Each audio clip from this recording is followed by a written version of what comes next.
Welcome. Thanks for joining this morning. I've been talking for about 20 minutes. It's about our stubborn, different approach to implementing Holacracy, and there's some Q&A afterwards. My name is Harm. I've been a Holacracy coach at Bol.com, or Spark coach as we call it internally. So this is my business card, but I might as well show you a different business card. I'm also working in logistics, so filling multiple roles and implementing Holacracy at Bol.com is in addition to what you might call my daytime job, doing logistics. Been working at Bol.com since 2008, so about 10 years. It's a very fast-growing company, and it's an e-commerce company. So it's a well-known e-commerce company in the Netherlands and Belgium. Some short facts. We have about half of the country is an active customer of Bol.com. We have over 1 million or 1.4 daily visits to our website. And there's about 12 people at Bol.com currently working. So why Holacracy? Why did we start looking into Holacracy, and what was the main reason, to start? It's mainly growth, organizational growth. When I started back 10 years ago, Holacracy had about 100 or 150 people, so it scaled from that to about 10 times as large in the last 10 years. And somewhere in the middle, I found myself having a middle management role in the logistics department. And it's a department growing from, I don't know, like 5 people, and one morning I woke up and it was like 35. The company was growing like crazy, but it really lacked structure. And if you look at this is an interview with Daniel, our CEO. Everybody who's not Dutch speaking, it says structure is a dirty word around here. So this is, I think, a personal conviction of Daniel, our CEO, but it's also really embedded in the Bol.com culture. So we've always had like a startup culture, flat org structure, lots of decision making, preferably in the bottom of the organization, but virtually no structure at all. So it ends with really being a flat organization. And that just doesn't scale beyond a certain point. So it's fine, I guess, with like 50 people. Maybe it's even 5 with 150 or even 300 people. But I can assure you that it doesn't really work very well in a company of 1,500 or even 1,200 people. So we needed some kind of structure, but we weren't really looking for the regular, corporate type of hierarchy. So we were really aiming for staying flat, have a lot of autonomy, a lot of decision making in lots of places in the organization. But you do tend to move towards a hierarchy if you don't act. We had some experience from 2009 onwards to 2011 of changing our organization into a more like team or goal-oriented structure with autonomous teams. But this was mostly in the IT department. You guys probably heard of it. It's called Scrum or Agile. And in 2009, 10, and 11, we transformed the IT part of the organization from a functional hierarchy to a more team-oriented or purpose-oriented, you might say, or at least goal-oriented structure, with autonomous teams being able to do a lot of decision-making themselves and using Scrum Agile as a main way of working here. But this is only IT. IT changed a lot in those 2 years, and we were really happy with it. The way we transitioned was to have, you might say, a dual org structure for a while. Trying to prove that the new structure was actually helping us better, and it did. We really liked it. What happened was that after 2 years of moving from functional departments into a more team-oriented way of working and org structure, people started to, let's say, disassemble the original structure by themselves because we just didn't need it anymore. All the work was being done in the new structure. This was a very smooth transition from old to new, and I was really looking for something like this, but then to do the same, trick, as you might say, but then in the more business-oriented part of the organization. But then Scrum is not, it's really meant for software development teams. It's just not a method that you can apply to every part of the organization. It's just not built around that. So I started looking into different things, and then I stumbled across some articles on Zappos, and stumbled across this book that was already mentioned, Getting Teams Done. And I know Diederik from study time back in the Maastricht University, but yeah, you might say we lost track of each other a little bit. I started reading this book and just gave him a phone call one night. I think we had a beer. We had a beer, a couple. Yeah, it was a long night. Started talking about these concepts in Holacracy, and there was so much in there that matched the need that we had in our organization. So I was completely convinced that this was what we needed. So we started to collaborate, Energize and Bol.com, to find out a way on how to implement this at Bol.com, and we wrote a pitch, but unfortunately we do not have a CEO like Tony Shea, who bets like most of his company and just goes all in a complete all-in approach to Holacracy. So we needed to find another way. Just having Diederik's book, or maybe even Brian's book, and all the information on Holacracy, and as good as a pitch that I was able to write, just wasn't enough to convince the board to do an all-in, top-down approach. It's just too risky in a company of this size. So no way that we would be able to do it like this. So we did it differently. We started with a pilot, just one or two teams. Somewhere in the middle of the organization, in my case, my own teams in the logistics department. Well, it's about 15, maybe 20 people that we got into this pilot implementation. Coaches from Energize helped us to get to know the Holacracy game. So we started small, but I also knew that it would be important to get support from above. So really did continue to start influencing, board members, try to get them to put their weight behind this implementation. And it was hard. There was a lot of resistance. Mainly this one. It's an outside method, so who's going to write the book on how to run our company? A lot of resistance just based mainly on the fact that, we didn't think of this stuff ourselves. Who's going to tell us how to do our work? Also, this is a Dutch proverb. Just be normal, that's crazy enough. Or in Dutch, doe maar normaal, dan doe je al gek genoeg. It's a cultural thing. Dutch people are pretty down to earth. There's a lot of terminology in Holacracy that's a bit different, or a bit out there. And there was a lot of resistance to that as well. So just objections to using this method just based on words like Holacracy itself, or tension. And just they had a little bit too negative feel to it. And some of the board members were looking more for a, let's say, down-to-earth approach. Can we just make our organization better, get teams working better? And also it felt a bit heavy on the bureaucratic side with the constitutional rules. So these were all elements that just kept people from actually diving in and seeing what can Holacracy bring. So I had to do something. So it just was blocking progress.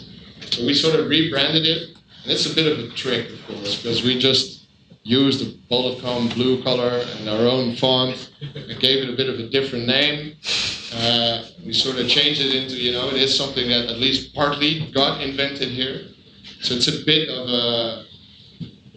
a trick to get past, that resistance. And it did work. The moment we did this, we got more support, at least more support from the board. And then there's the Constitution. So what do? There's no way to go all in, so there's no way for the CEO to sign the Constitution. We did it on the pilot level, but we never signed it, right? Yeah, right. But then what does that mean, This is a very, very powerful ritual. And I think that one of the past meetups, Brian shared a story with us on, this is, if you look at history, it's the rituals of, kings signing the Constitution and handing over the power to, know, the people, you might say. So what do you do to get a king to sign the constitution if he just doesn't want to? You know, and I've been looking at some maybe historical analogies that we can use. Anybody who knows what this particular moment in history, European history, was? Anyone? Bastille? Very good. 100 points. It's, I think, 1789. It's the 14th of July, and it's still a national holiday in France, 14 Juillet, and it's the turning point in the French Revolution. So I'm sort of looking for this, you know, because you need to start a movement from, you know, you might say the people to start and convince, you know, the king that it's time. Maybe it's time to do stuff differently. Maybe there's just too much risk to keep doing stuff the old way. And then a movement doesn't really have to be violent with all kinds of fire and storming of prisons in Paris. It can also look a little bit like this. This is a famous YouTube video called the Lone Nut, or Shirtless Dancing Guy. And it's about, you know, the dynamics of a movement. It's just one guy starting to do crazy dancing, but it's not about the guy. It's about the first followers. It's about the people who start joining, and it's about how convincing it is to have people joining a movement like this. And because people are joining, it seems to be okay, you know? So if other people are joining, then it's probably a good idea. And you see these people, you know, waving in their friends, you come join us, so they're actively promoting the movement, and there's more and more people coming in. And at some point there's a tipping point, because the movement, the people dancing, the group is larger than the people not dancing. So it starts to be awkward to not join, you know? It completely changes. And you can see a lot of people coming in from the field. So this is what I'm looking for, you know? How can we start a movement like this within the company? And that's what we try to do. So we tried to make active promoters out of the teams that we started off implementing Holacracy at first. And it worked, because really close to the first pilot teams, other teams actively started to ask, you know, can we do this? Can you please help us? And can we use this way of working and use this alternative organization method in our teams? And it helped us to give structure to the first cross-functional teams, to start, you know, launching teams that were not within the regular org structure, so not within functional divisions, but be able to start a team and have people from operations and marketing and customer service and IT, you know, join around a common purpose or goal. And we were never able to do this really well in the old structure. Holacracy gave us a way to do this really well and help those teams. And this was an early success story, and it triggered even more departments and teams coming to us, you know, can you please help us, and can we also implement this way of working? And projects that launched that were looking for ways of working that came to us. Completely new areas within the organization, moving from operations to the more commercial side of it, marketing, new cross-functional teams, and it's been growing like this ever since. You might say it's like an ink stain, you know, growing from somewhere within and then moving on and on and on, and it's growing faster and faster. And then we came across, you know, how can we support this really fast-growing thing? I think our friends from Energize were at Bol.com for about a year, maybe a bit longer, and started, you know, advising us that maybe you need to build your own capability a bit more, because it's only limited that we can do from the outside, and it's growing so fast you have to be able to sustain this by yourself as well. So that's when we started to build our own coaching team, formed from part-time people like myself who picked up a coaching role in addition to their regular work. They really, really liked it. We found these people from the first teams, and it's really an enrichment of their daily work. And Energize really helped us to form that first team of coaches.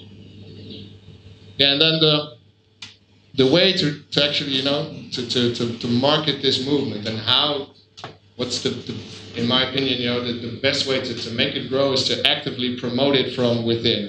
And At Bulletcom, we use a concept called NPS, or Net Promoter Score, and it's a way to measure customer satisfaction, but you can also use it to measure satisfaction with, let's say, using this way of working or alternative org structure.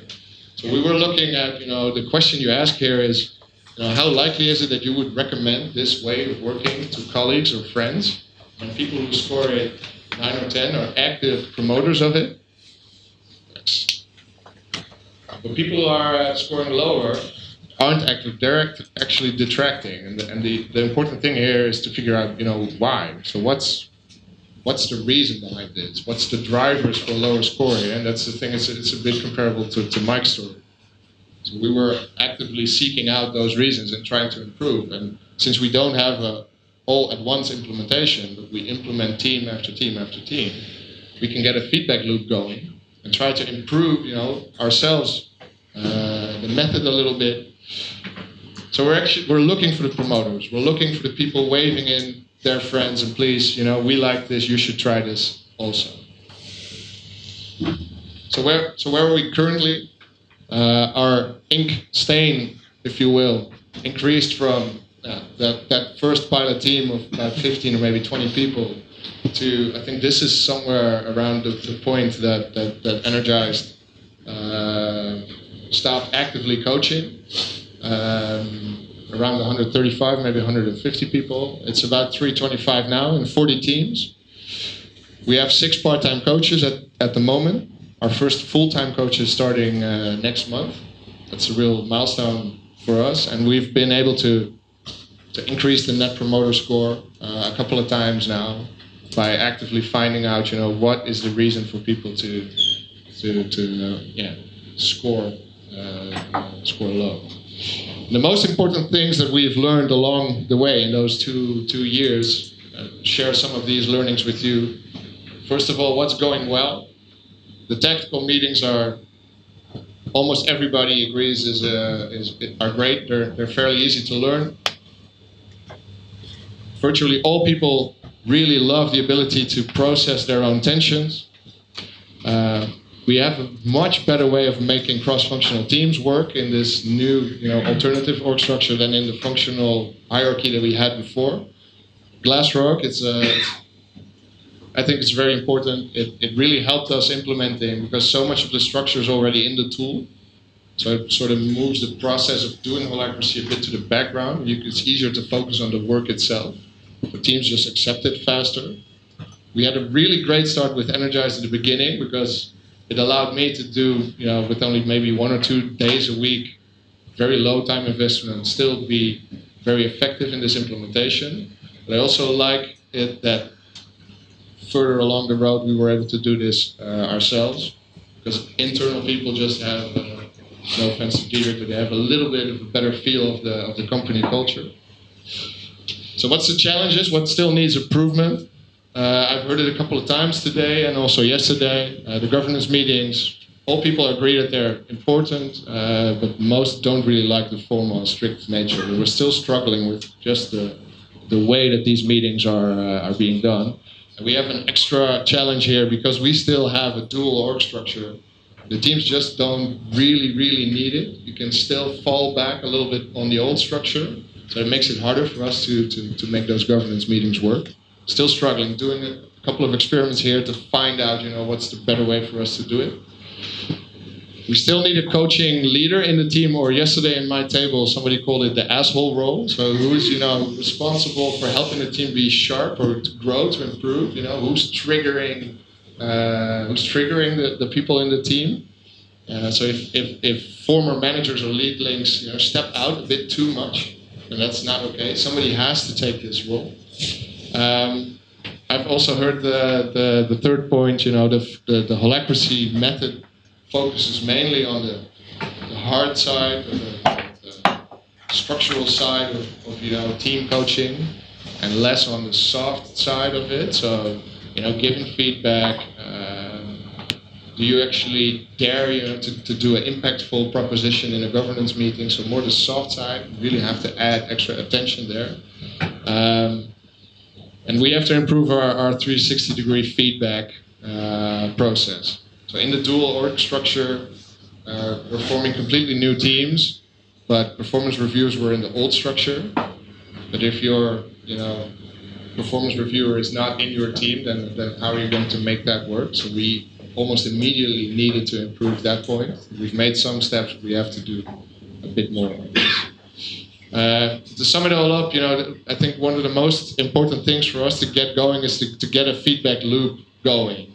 Like in the lean startup kind of way. Just start it.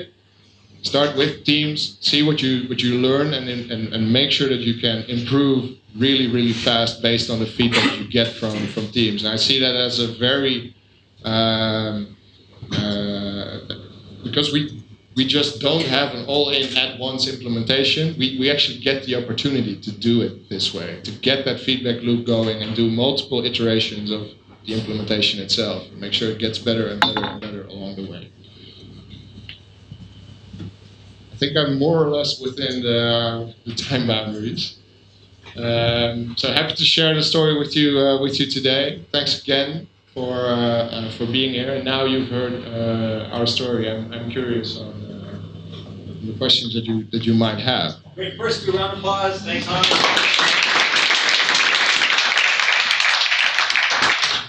And Peter will handle the Q&A. Yeah, I'm handling the Q&A, and I get to go first. How about that? No, I've got one quick question. I think first, I think you tell the story really well, and you were the shirtless dancing guy, right? In the beginning, you were kind of the crazy guy dancing alone, really weird.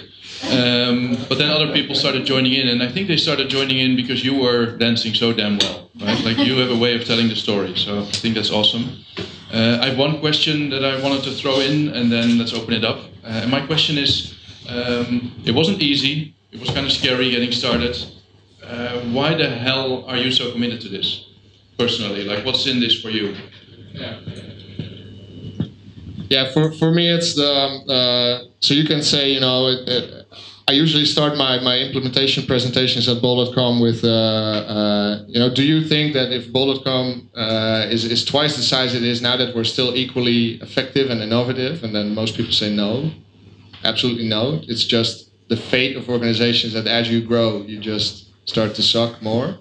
That's one part, but the other part is, when I started at the company, it was only 100 people, and my personal contribution to the purpose of the company was so clear. It's, the distance is so short there, and you can, be yourself and really have a unique contribution to the goal of the company. That feeling is just awesome, and it starts to fade as the company grows. And what motivates me maybe most is the opportunity to offer, if somebody starts new in the company tomorrow, in a company of 12 or 1,300 people, can I give them that same feeling of, my contribution is unique and it's awesome what we're doing here.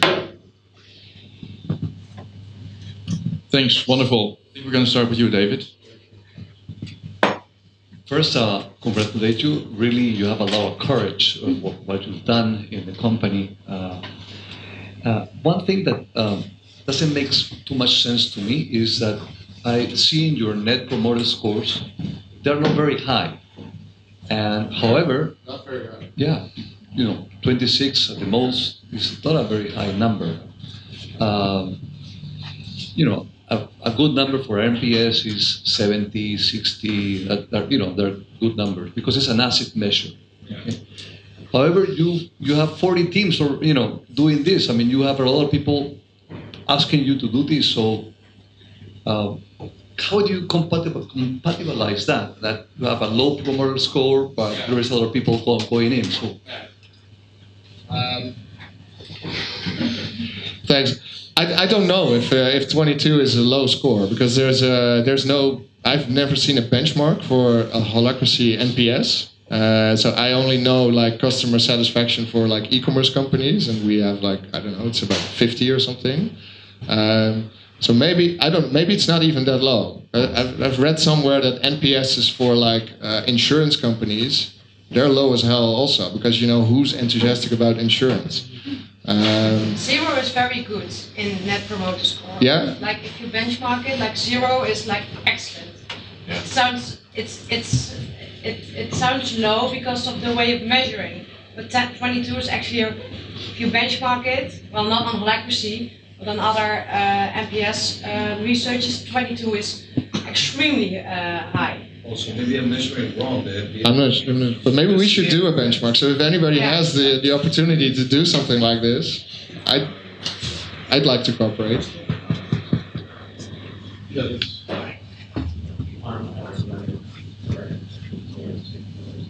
Yeah. All right. First of all, thank you very much for your presentation. I really loved it. And regarding the NPS, it might be interesting to just check out the NPS of a conventional hierarchy, where, I mean, this is what we're measuring against sometimes, I guess. So that would be probably pretty negative. And my question is actually also about kind of the NPS, about the detractors, and I really loved your approach on asking them why. You know, there's a lot of value in that. And my question is whether you had a process of finding this, which learnings you maybe remember from this, and which consequences you took. Yeah. So we do a quarterly review. So we ask the simple question, would you recommend this way of working to others? We have some deep dive questions that we do that. We do it every 3 months. It gives us the ability to see, what teams are scoring lower, and also gives us the ability to go to those teams and ask them some follow-up questions. Most of the concerns are about governance. People just want to get on with the work, and it feels, too heavy and distracting to do the governance meetings. That's an important one. We haven't solved it yet. And another one that was easier to solve is the coaching process, or the intake process for new teams, how to kick off teams. That process of starting up new teams wasn't very smooth in the beginning as well. We were able to improve that very fast based on the feedback of those teams. So that was a big driver at the beginning that we had a lot of influence on. Show me some hands. Yeah, and maybe we can go in the back for a little bit because they get ignored completely, and then we can come back forward. First of all, let's do the benchmark. It would be great. So let's set it up. But what about the Kings at the moment, at this point of time? Yeah. Did they change their mind, opinion? Nice question. Not completely yet. However, I did get a request from the Bolacom board to look into their board meetings because they suck. They do it every Tuesday and it takes about 5 hours.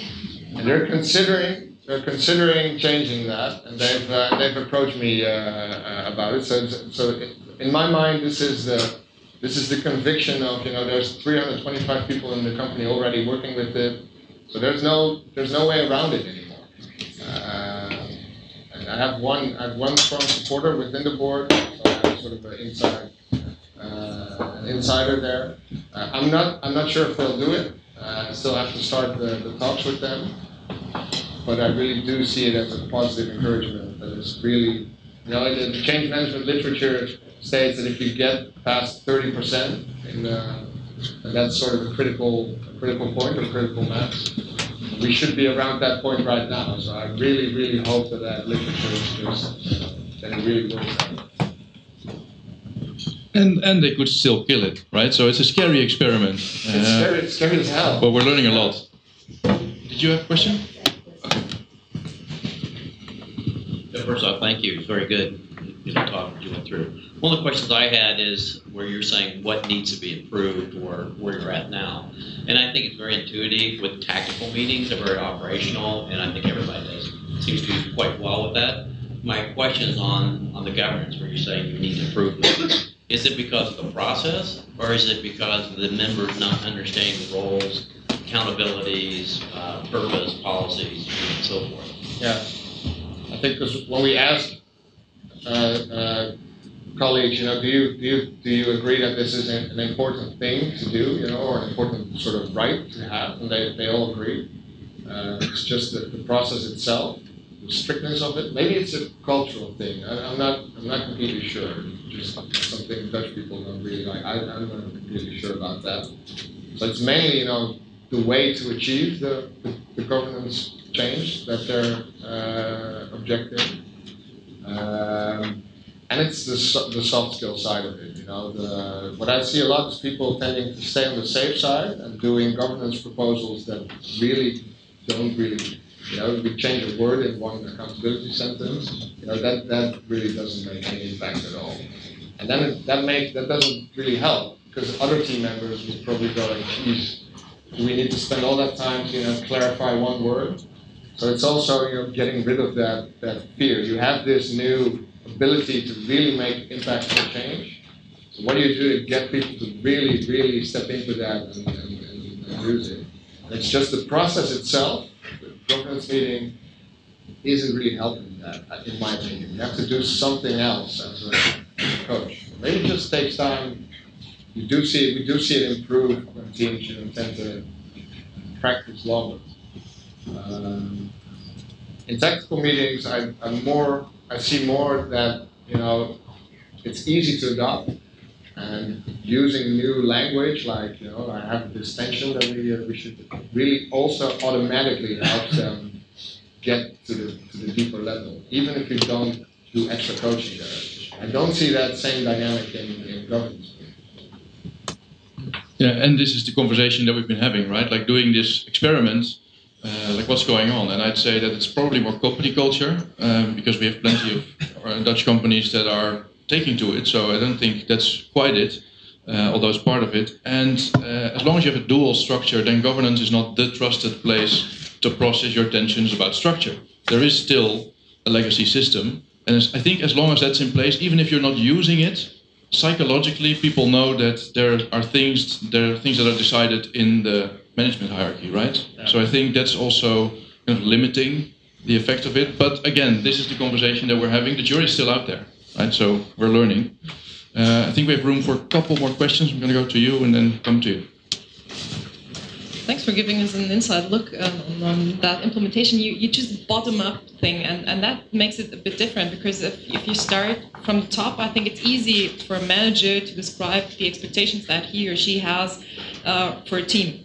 But if you ask the team members without asking the manager, how did you make that first draft of governance? What was like the steps that you took? Did you do it in a creative way? What was the start for the team to really take the challenge to describe their own roles? Because I think that's a big challenge. So usually the start is to describe what's going on in the team now. So there's a post-it workshop session where we identify what's the work that's going on now, and do some division into roles with the team. We also do intakes with usually there's a former manager or team lead that we can ask some questions, and then they usually have a complete idea, and some of the times they come up with they've drawn all these circles, and this is the way I want to do it. And we usually coach it into, thanks, valuable input, but let's engage the team as well. And most teams at Bol.com do something called OGSM. It's like OKR. It's like sort of a strategic plan for like a year or part of a year. There's a lot of valuable information in there as well. So last couple of months, what we usually do is to combine, what did you write down together with your team already as a sort of a strategic plan. Take that, and then also ask the team, what are the things that you're doing that are not in the plan. Then sort of combine that, and then that's just a starting point. And then explain to the team that it's only this. It's only a starting point, and you have the governance meetings to iterate and bring it further. We've got 1 minute left, so let's sneak in that last question there, and then. Yeah, it's probably a question of competitive advantage, and more specifically, do you have already some evidence on cost effectiveness? Do you think implement with Holacracy you can become more cost efficient or cost effective than other systems? And what is the consequence of that if you do implement? We don't have any hard proof now that we're becoming more cost. We do measure it, so we measure stuff like what's revenue per head of the organization. We also have some change programs trying to improve that besides the organizational change. So you can also change tools that people use to be more productive. So it's very difficult to pinpoint what's the exact contribution of only Holacracy when you're doing so much at the same time. I like some of the measurements that Mike presented. So what's your decision cycle time, stuff like that. We measure things that are similar. We see some positive improvements there.